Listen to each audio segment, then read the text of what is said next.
Halo Sobat History of Java, apa kabar? Saat ini saya mau membahas tentang Candi Prambanan.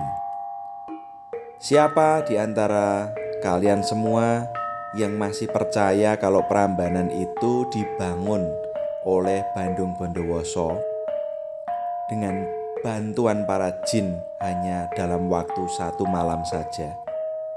Wah, menyedihkan sekali kalau masih ada yang percaya dengan hal itu.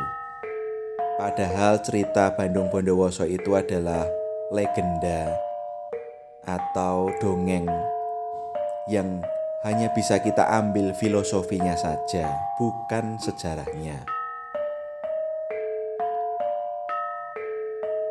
Kalau kita masih memiliki kepercayaan tentang Bandung Bondowoso membangun candi dalam waktu 1 malam, itu justru kita menghujat, meremehkan, bahkan tidak menghargai nenek moyang kita yang memiliki keahlian adiluhung dalam membangun Candi Prambanan ini.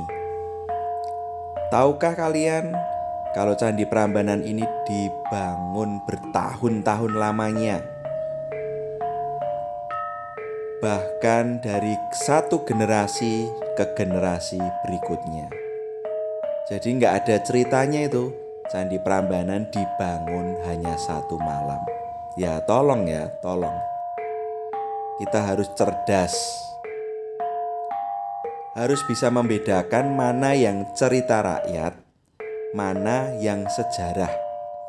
Kalau cerita rakyat itu hanya cerita yang disangkut pautkan dengan lokasi atau tempat tertentu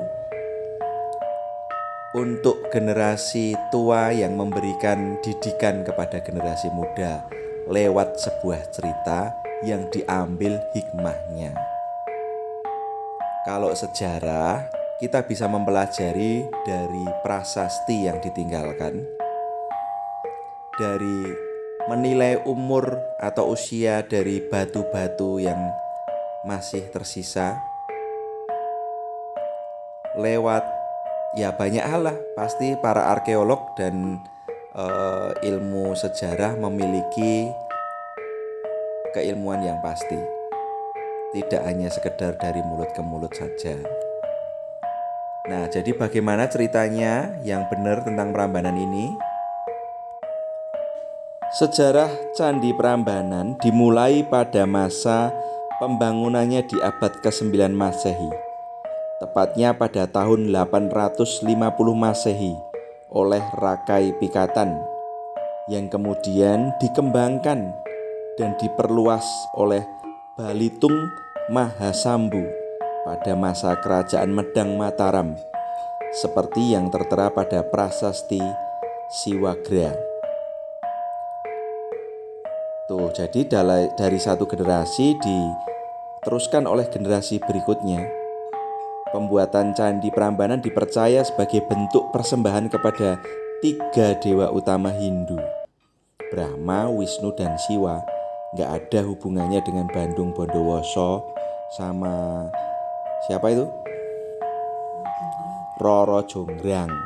Nah, itu gak ada hubungannya, guys.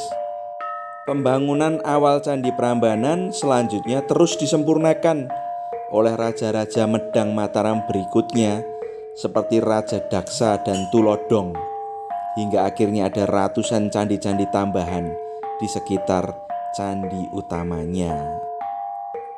Sekarang kalian paham mana yang sejarah dan mana yang cerita rakyat.